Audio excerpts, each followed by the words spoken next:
বিসমিল্লাহির রহমানির রহিম। পবিত্র মাহে রমাদানের 23তম দিনে সম্মানিত ইমাম, খতিব, মুয়াজ্জিন এবং অন্য ধর্মের ধর্মীয় গুরুদের নিয়ে আয়োজিত আজকের এই অনুষ্ঠানের সম্মানিত সভাপতি, অনুষ্ঠানে উপস্থিত বিশিষ্ট আলেম মাশায়েখগণ, উপস্থিত অন্যান্য ধর্মের ধর্মীয় নেতৃবৃন্দ এবং ধর্মীয় গুরুবৃন্দ, মন্ত্রিপরিষদের সদস্যবৃন্দ, উপস্থিত বিভিন্ন পর্যায়ের সরকারি কর্মকর্তা বৃন্দ এবং উপস্থিত সকল সম্মানিত উপস্থিতিবৃন্দ, আসসালামু আলাইকুম। আজকের এই ব্যতিক্রম ধর্মী এই অনুষ্ঠানে আপনারা এমন কিছু মানুষ আজকে এখানে একত্রিত হয়েছেন, কোনো বাধ্যবাধকতা ছাড়াই মানুষ যাদেরকে সম্মান করে, জীবনের অনেক কঠিন মুহূর্তে যাদের কাছে দুটো ভালো উপদেশ বা সঠিক পরামর্শ মানুষ আশা করে এবং পেয়েও থাকে। আজকের এই অনুষ্ঠানে রয়েছেন ইসলাম ধর্মের ধর্মীয় ব্যক্তিত্ব, ইমাম, খতিব, মুয়াজ্জিম সাহেবগণ। উপস্থিত রয়েছেন একই সঙ্গে হিন্দু, বৌদ্ধ, খ্রিস্টান ধর্মের বিভিন্ন নেতৃত্ব, পুরোহিত, সেবায়েত, বিহার অধ্যক্ষ এবং উপাধ্যক্ষ। যে উদ্দেশ্যে আজ আমরা এখানে একত্রিত হয়েছি, ইতিমধ্যেই আপনারা সেটি দেখেছেন, সেটি জেনেছেন, সেটি আপনারা শুনেছেন। সমাজের বিভিন্ন শ্রেণী পেশার মানুষ যারা অর্থনৈতিকভাবে হয়তো বা অনেক ক্ষেত্রে পিছিয়ে রয়েছেন, তাদের জন্য একটি সম্মানী বা আর্থিক সহায়তা কিংবা কর্মসংস্থান সৃষ্টির মাধ্যমে আর্থিক বৈষম্য দূর করে আমরা সবাই মিলে একটু শান্তিতে, একটু ভালোভাবে থাকব। জাতীয় নির্বাচনের আগে আমরা জনগণের কাছে সেই রকমই প্রতিশ্রুতি দিয়েছিলাম।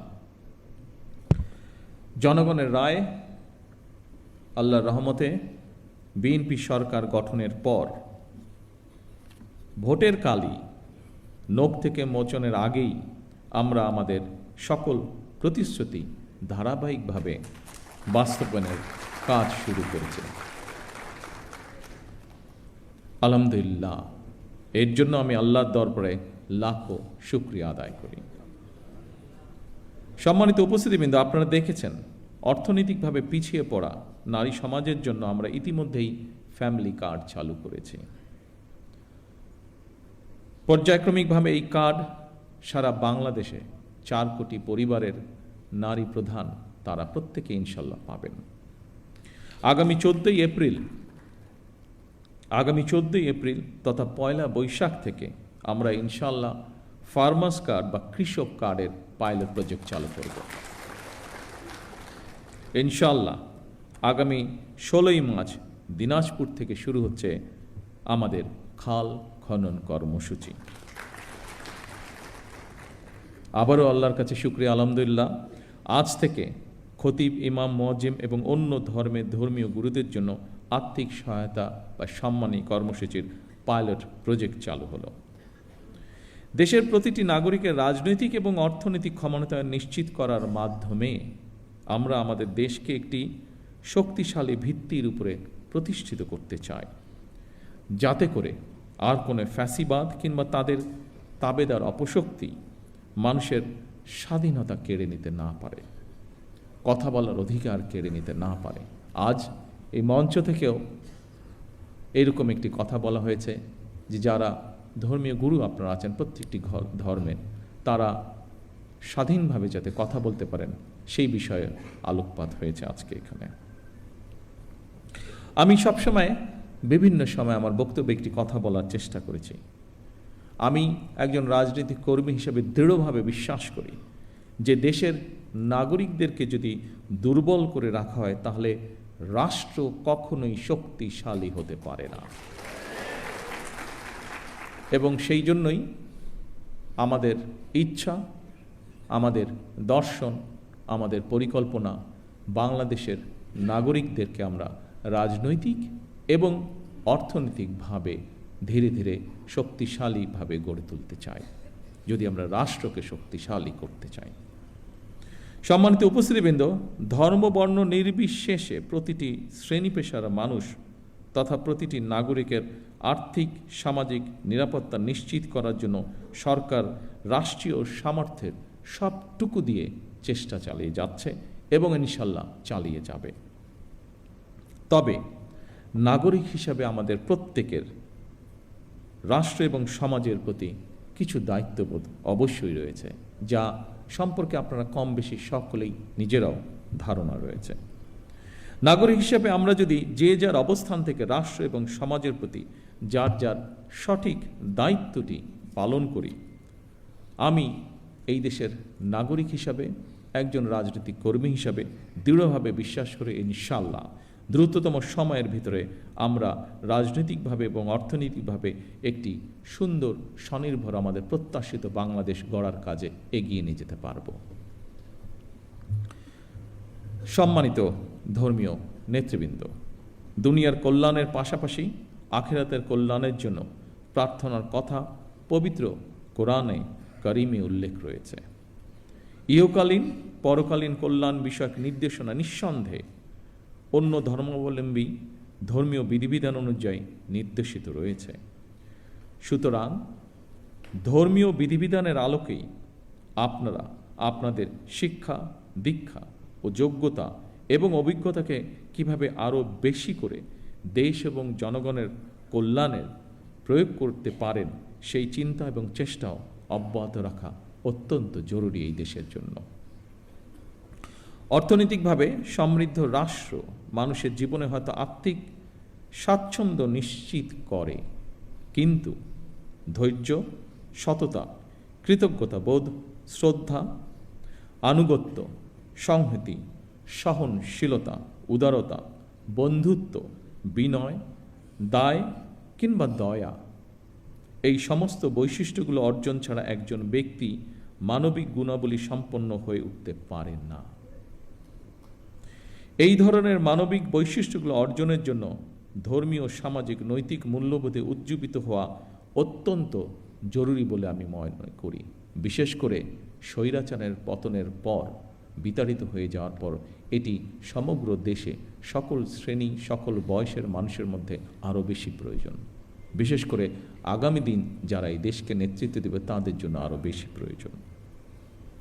এই ধরনের মানবিক বৈশিষ্ট্যগুলো অর্জনের জন্য ধর্মীয়, রাজনৈতিক, সামাজিক, নৈতিক মূল্যবোধে উজ্জীবিত হওয়া অত্যন্ত জরুরি। রাষ্ট্র, সমাজ এবং প্রতিবেশ থেকে অর্জিত আচরণ থেকেই মানুষ তার শুদ্ধ জীবন এবং সুস্থ চিন্তার মানসিক নির্দেশনা পায়। পবিত্র হাদিসে বলা হয়েছে, যার আমানতদারি নেই, যার কাছে নিরাপত্তা নেই, সে প্রকৃত ঈমানদার নয়।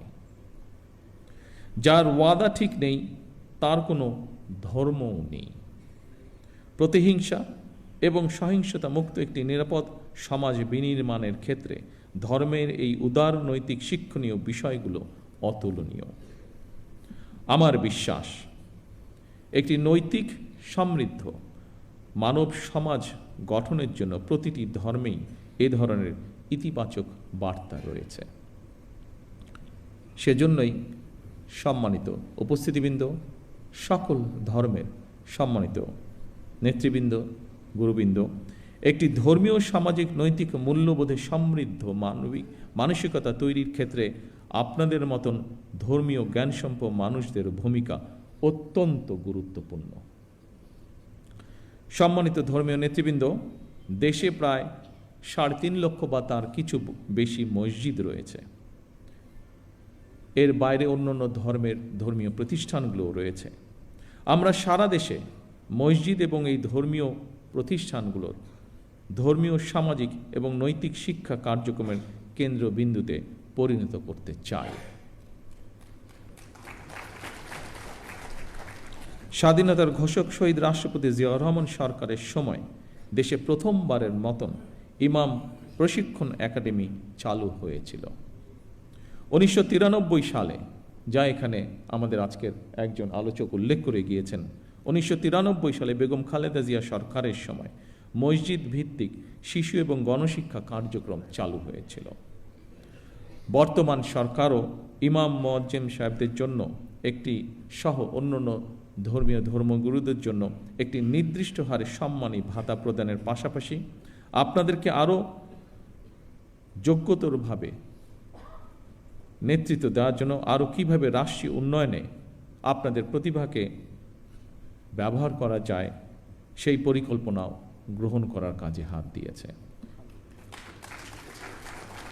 বিভিন্ন সম্প্রদায়ের, বিভিন্ন ধর্মীয় সম্প্রদায়ের সম্মানিত নেতৃবৃন্দ, খতিব ইমাম মুয়াজ্জিমদের সম্মানী ভাতা দেওয়ার যে কর্মসূচি বর্তমান সরকার, আপনাদের সরকার চালু করেছে, এই কর্মসূচির অধীনে প্রথম পর্যায়ে পাইলটিং স্কিমের আওতায় মোট 4,908টি মসজিদ, 990টি মন্দির এবং 144টি বৌদ্ধ বিহারে মোট 16 জন 992 জন এই মাসিক সম্মানী পাওয়া শুরু করেছেন আজ থেকে।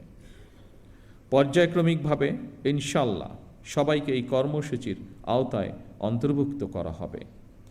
বিভিন্ন শ্রেণী পেশার মানুষের জন্য সরকারের এইসব অর্থনৈতিক কর্মসূচি উদ্যোগের মূল উদ্দেশ্য হচ্ছে, যা আমি আগেই উল্লেখ করেছি, নাগরিকদেরকে অর্থনৈতিকভাবে স্বাবলম্বী করে গড়ে তোলা। তবে আপনাদের কাছে একটি বিনীত আহ্বান, আপনারা কেউ মসজিদে কিংবা যার যার ধর্মীয় উপাসনালয় দায়িত্ব পালনের পাশাপাশি নিজেদেরকে বিভিন্ন অর্থনৈতিক সামাজিক কর্মকাণ্ডে সম্পৃক্ত করতে চাইলে আপনাদের সেই উদ্যোগ বাস্তবায়নে সরকারের সর্বোচ্চ চেষ্টা থাকবে সহযোগিতা করার। এর বাইরে বর্তমান স্বরাষ্ট্র মন্ত্রণালয় প্রত্যেকটি জেলা এবং উপজেলায় আইন শৃঙ্খলা কমিটিতে একজন ইমাম অথবা একজন খতিব অথবা সেই এলাকার ধর্মীয় অন্য কোনো ধর্মের ধর্মীয় গুরু, তাদেরকেও আমরা সিদ্ধান্ত নিয়েছি একজন সদস্য আমরা রাখব। সম্মানিত উপস্থিতিবৃন্দ, আমরা আজ সব ধর্মের মানুষ একসঙ্গে বসেছি, এক কাতারে বসেছি। এটি আমাদের বাংলাদেশের আবহমান কালের ঐতিহ্য। কেউ যেন আমাদের মধ্যে বিভেদ সৃষ্টি করতে না পারে। মুসলমান, হিন্দু, বৌদ্ধ, খ্রিস্টান, আমরা সবাই মিলে ইনশাল্লাহ একটি শান্তিময়, শান্তিপূর্ণ বাংলাদেশ গড়ে তুলব একসাথে। সকলের জন্য আমরা গড়ে তুলব একটি নিরাপদ রাষ্ট্র, একটি নিরাপদ সমাজ, যা প্রতিটি শ্রেণী পেশার মানুষের কাম্য। আমার বক্তব্য শেষ করার পূর্বে আমি আজকের এই দিনটিকে, আজকের আমাদের দলীয় ইশতেহারের এই কার্যক্রমটিকে সফল করার জন্য বিভিন্ন মন্ত্রণালয় সহ, বিভিন্ন মন্ত্রণালয়ের কর্মকর্তা সহ বিভিন্ন ডিপার্টমেন্টের যে সকল ব্যক্তি অক্লান্ত পরিশ্রম করেছেন, যাদের সহযোগিতায় বর্তমান সরকারের নির্বাচনে এই ম্যানিফেস্টোটি আলোর মুখ দেখতে পেয়েছে, কাজ শুরু করেছে, তাদের সকলকে আমি জানাই আন্তরিক শুভেচ্ছা, তাদের সকলকে আমি জানাই আন্তরিক ধন্যবাদ। পরিশেষে আসুন আবারও আমরা আজকের এই অনুষ্ঠানের মাধ্যমে শপথ গ্রহণ করি, আমাদের এই প্রিয় বাংলাদেশকে আমরা একটি এমন দেশ হিসেবে গড়ে তুলব যেখানে আমরা সকলে, প্রতিটি ধর্মের মানুষ, প্রতিটি শ্রেণী পেশার মানুষ, আমরা শান্তিতে বসবাস করতে পারি। সকলকে একসাথে নিয়ে আমরা যাতে দেশকে গড়ে তুলতে পারি, এই হোক আমাদের শপথ, এই হোক আমাদের প্রত্যাশা। সকলে ইনশাল্লাহ ভালো থাকবেন, সকলে ইনশাল্লাহ সুস্থ থাকবেন। আল্লাহ হাফেজ।